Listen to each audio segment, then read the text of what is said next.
Good morning, everyone, and happy Friday. Spin here again, and today I'm going to talk about the new trailer video and the Capcom Showcase event for Monster Hunter Wilds title update, which is coming out just in 1 week next Friday. So quite a bit was shown. Some things we already knew, some things we didn't know yet, and one of those things being Mizutsune. We knew that was coming from the launch trailer. And there's a few other surprises that were in this, which were really great to see. Lots of new gear, getting to fight Zoshia again, and a few other things that are coming with that first title update next Friday. So I think one of the key takeaways, if you've had the chance to watch this now, is that it's going to be rolled out over the period of the next 6 to 8 weeks. Some of those key things being next Friday with the Day 1 title update. We're going to see Mizutsune with the arena quests, the addition of the Gathering Hub, which is called the Grand Hub, and also being able to fight Zoshia again. So you can still fight Zoshia now until then anyway. I didn't realize this at first, but you can actually jump into an SOS flare where another player is doing that, and then you can still fight Zoshia while you're waiting until next Friday's launch. So they kind of take you around in the showcase to show you what the Grand Hub's going to be. You see like the barrel bowling, larger meal tables, and things where squads and link parties and all these kind of things can group up, interact a little bit more, and just have a bit more fun in those hubs, which is great. Obviously the barrel bowling has got me excited, and just having some fun with friends, having tournaments and competitions, which I'll talk a little more after. So here's Mizutsune. You can see a lot similar to what it was in Monster Hunter Rise and Sunbreak. The same kind of move sets that you might have seen before, and same with Generation Ultimate. The Scarlet Forest is a great environment for it. The way that it comes in and the river falls down. It's well suited for Mizutsune as well. And then obviously the Tempered Rey Dau, which is going to be a little bit later in the month. They're going to be dropping that towards the end of April. And then here, as mentioned, is Zoshia. So with Zoshia too, there's a new sword, there's some new gear, new armor sets, even with the Tempered Rey Dau, and then the cosmetic DLC items as well for layered items. But I talked about this in an older video with the 4th gen kind of inspiration that went into Wilds with the returning monsters, Gypsaros, the whole thing with Gore Magala, and now adding Mizutsune. I kind of think, that we're going to see the Fated 4, which is this one, and then obviously Gluvinus, Astalos, and then Gammoth at some point. There's been a lot of people want to see Gammoth back, and I'm one of them. I'm wondering how that would work with the Ice Shard Cliffs. And look at this gear for Mizu. It's just awesome. You know what? The fashion hunting has been on point the whole time. I hope you had a chance to get through Wilds and explore some of those sets. So here's Tempered Rey Dau. And obviously, if they're starting with him, you can expect that with the other Apexes as the other title updates kind of unfold. And then with new weapons and new armor sets that come with that too. So, Mizu is going to be, I think, a rank, you have to Hunter rank 21. You'll be eligible to fight that. And then probably a tempered version that's like a 7-star quest or an 8-star quest. Whereas, the Tempered Rey Dau would likely be like an 8-star. Similar to Zoshia. Not a tempered version, but as an elder, and what a great fight it was. Like kind of that combination of, past elders or title updates, like Fatalis that people talked about and things like that. So this one, you just jump into a quest. It's going to be right in the ruins of Wyveria, and it's going to be an 8-star quest right off the bat. So you can practice that, like I said, just doing some SOS flares and just being able to jump into that quest before if you want, or just be like me and I'm waiting till next Friday. And here's that new gear, new greatsword and what looked like either an insect glaive or a long sword, the dual blades, and then just the other cosmetic items for the Palico.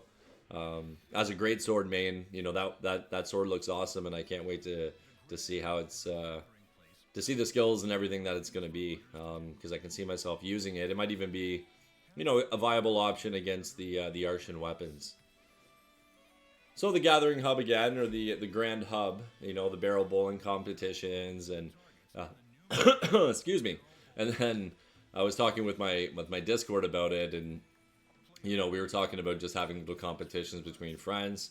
There's more rewards, pendants for things like this, and the arena, and these other elements of the game that'll unlock, based on your score and performance. And it's barrel bowling. Like, it's going to be a great time. It's going to be another fun little thing that I'm glad they added into the game. So as I was mentioning before with that 4th gen inspiration, those title updates are coming. There's a surprise monster at the end where they kind of talk about coming in the summer, which kind of looks quarterly. So if we see this one now, and then we see that one in the summer, we can likely see another one in the fall, maybe the winter time. Because if it follows the same kind of path as Monster Hunter World and the expansion with Iceborne, that was about a year and a half in between. And then same thing with Rise and Sunbreak, it was about another year and a half. So if we're looking at, possible timelines for an expansion for Wilds, something like the end of 2026 or even the beginning of 2027. So that leaves us about, 5-6 title updates, which I think is, really well suited for those Fated 4 again, and then whatever other monster they want to throw in. Personally, I'd like to see an Agnactor come back, but everyone's got their preferences. Now here's the arena. So this is kind of cool because, a little different than Rise or World. There's actually a lot of sub-quests that you can do. It's a whole menu on its own. But you can have challenges and things like that and rewards based on, solo competitive or duos or, 3 to 4 people in a hunting party. And some of those quests will be restricted like Rise, where you have like equipment restrictions or weapon restrictions. But then there's also going to be other quests where you can bring your own loadouts, choose your own weapon, your own builds, and things like that, and do that either with a group or by yourself, or just take on unique challenges, not on the competitive side. So you see the competitive items, they're kind of very unique depending on, rankings and things like that. But there's a lot more to unlock. There's more things that you can do. And again, it just adds to that end game experience for Monster Hunter Wilds, which personally has been fine with me anyway, because I've been doing the crowns and, fighting Tempered Gore and Arkveld, 100 times. Or, trying to finish off those other trophies and just hunting with friends and having a fun time.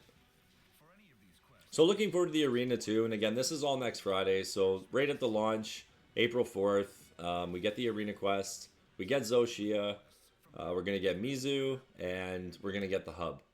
So lots to do there. And then, as I mentioned before, as the month rolls out, you'll have like there's a festival that's going to be going on similar to, I was just playing Monster Hunter World yesterday, and they still had the Blossom Festival going on with the flowers and the hub like normal. And, this one at the end of the month, I think the 3rd weekend of April, we should see that as well. They also added in that you'll be able to, modify Alma and her outfit and these kind of things. Just similar because, this is the first time a hub maiden's kind of followed you around even in combat. Same as a Sacred or, those things like that. So just an extra modification. And then they talk about we have the new download content, which is some similar emotes and stickers and, these things that were in previous games that are returning. Just more fashion hunting, which has been on point, I think, throughout the whole series so far. Throughout the whole game so far. With Wilds, the armor sets look awesome. The weapons look. Still waiting. We still like to see that layered weapon setting come in, but there's lots of other future title updates and the expansion too. There's some new stuff to add to our camps. More cosmetic and customization for those kind of colors and patterns, and you can see it here. There's the new furniture, the chair and all that kind of stuff. So something else that's kind of cool is, again, like they talk about that monster at the end, and that's going to be coming sometime in the summer. Which, like I said, I think it's going to end up being around early July, kind of middle of July timeframe. And then there's more, and then there's the more trinkets and things like that. So still lots to do, and lots, like, I think lots to keep us busy as we move through these things and move through these next title updates.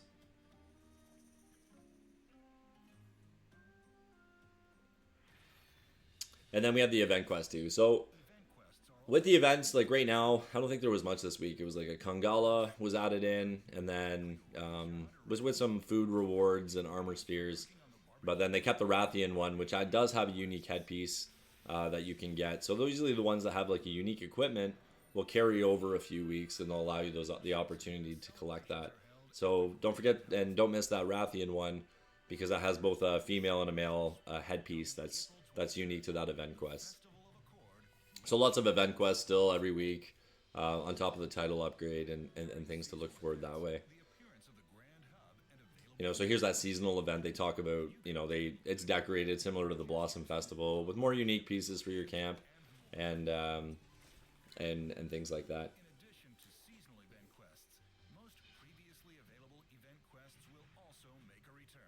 So they kind of finish it off here, um, with this little glimpse of going into the roadmap and the future forward.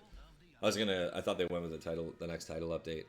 But as you can see, the festival, the Blossom Dance is going to be the third week, and then Tempered Rey Dau at the end of April, and then May with a Capcom collab, which they do specifically mention that it is a Capcom title that they'll be collaborating with, which really makes me think we're going to see Onimusha.